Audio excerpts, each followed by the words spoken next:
welcome to another video. Today we're going to be talking about the Quest Q60, from startup to the settings, and some handy little hints on making using the Quest Q60 easier for you. Okay, so here we have our Quest Q60. First thing we need to do is power it on by pushing and holding on the menu button. Device is powering up, and then we've got the display screen up there with all the information that we need on it. Down the left hand side here we've got the volume buttons. Operating the volume buttons all the way down on the volume setting.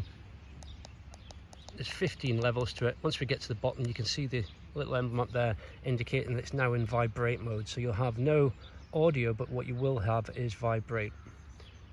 Turn that back up. On the right hand side here, so we've got the wire free button. By turning that on, you can see the emblem flashing, and it's ready to pair with any headset that you want to pair with it. I don't have my headset here with me today, so we'll turn that back off. Underneath that we've got the backlight buttons. Two settings to the backlight. It's off at the moment. Turn it on and it will put on the backlight in two different levels of brightness. We won't see it today because it's quite a sunny day. The buttons that we've got down the bottom here, so we've got the buttons to scroll through the various options. We've got the menu button, we've got the pinpoint option, we've got the accept reject button, and then we've got the ground balancing button. So there's various 5 different modes in which we can use it. At the moment it's set in park. If we want to change the modes, we simply hold the bottom ground balancing button here, and then we use the arrows to scroll through to field, wet sand, salt water, gold 1, gold 2 and deep. You'll notice as I scroll through that some of the options on the bottom here are different depending on which setting that you've got, which detecting mode that you've got the detector on. So some of them won't be available to you. So for example, when we're in gold, quite a few of the options are removed. If you come into this Q60 from the Q30, a lot of this will be quite simple and you'll understand it quite well. But if you come into Quest and straight to the Q60 for the first time, equally it's quite a simple and easy to use machine. So some of the other settings that we've got then, so you can see down the bottom here we've got the various emblems. So if we push the menu button, you can see it's highlighted exclude ID, so that's your accept reject. If you want to change the accept reject, so for example you were picking up bits of foil and they were indicating around about the 20 mark for example, so we can highlight it and then we can scroll up. So I've gone to 20 there, and I want to notch out 20, so I'll hit the accept reject button, and you can see now that 20 won't be, it'll be ignored by the machine. If I want to then remove that notch, simply hit the button again, scroll up to that notch, hit the accept reject button again, and you'll see that it's now gone. And you can put as many of those notches in as you like. The detector modes have a factory preset of where they think it should be, but again, if you're picking up something that's bottle tops or something like that that's quite frequent in your field, you can notch those out. But be aware, if you start notching things out, you might miss some of those better things like the hammered coins and the bits that you're actually out there looking for. So that's the accept reject. Then if we go along one, we've got the tones. Depending on which detector mode you're in, you've got the option of 4-tone,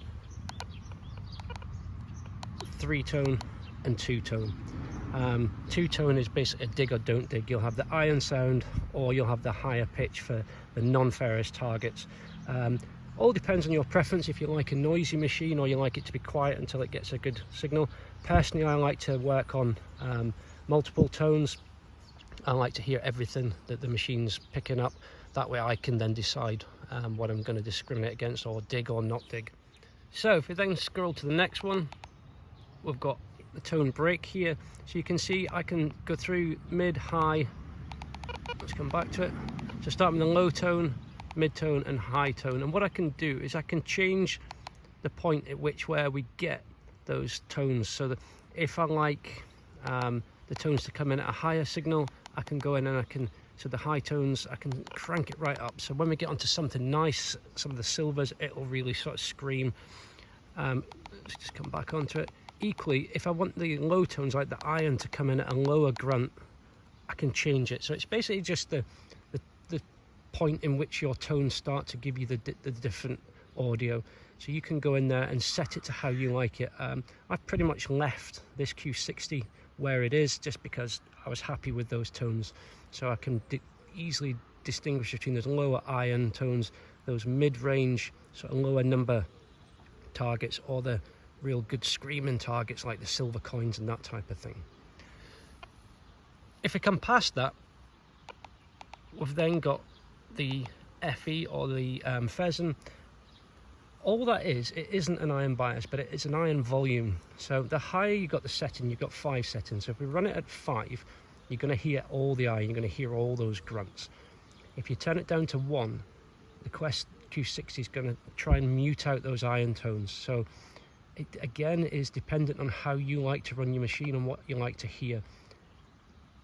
Be aware though, if you're running it on the lower numbers, the 1s or 2s, as it's trying to blank out those iron tones coming through, there is the chance that if you've got a nice little target right beside that chunk of iron, you may miss it. So if you're really wanting to be thorough and search that busy, noisy ground well, I recommend that you have it at a higher setting, and that way, yes, you'll hear all the iron and all the grunts, but you have less chance of it blanking out and missing that target as we go through.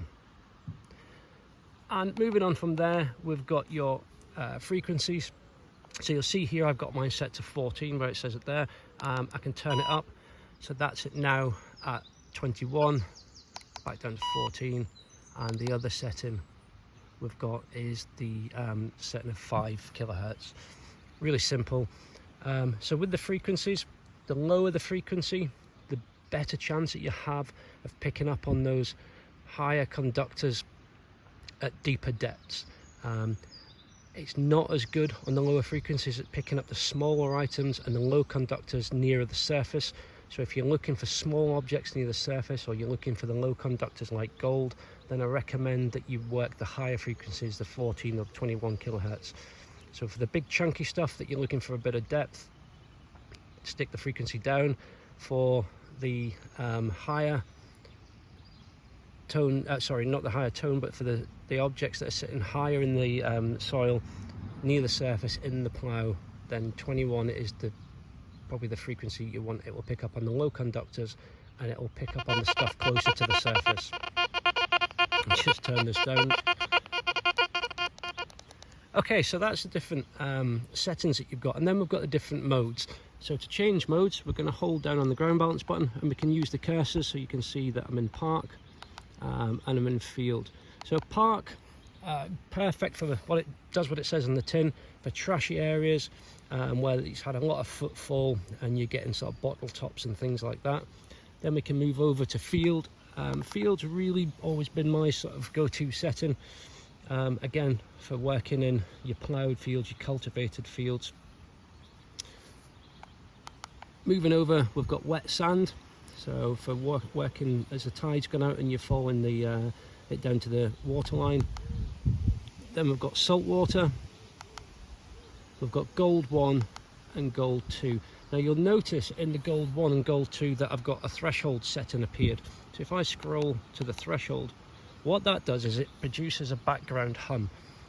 So if you're looking for those smaller, fainter, more scratchy signals, often you won't get the audio that you might expect, but you will get that break in that hum. So the hum will momentarily break, and then you'll know that potentially there's something there, and you can spend a bit more time working away at it. So threshold, I like to have the threshold just sort of humming away in the background. I'd use that with all my different machines. Some people don't like to hear it, but it is there as a tool. So when you hear that slight break in the hum, that you know possibly there's something there that I maybe need to dig a bit deeper and have a look at. And what we've got after that, if we want to return, I should mention, if you want to return out of any of the menus, we're just going to hit the pinpoint button, which is the one down here, and it'll bring us out of there. You've got several options for the ground balance as well.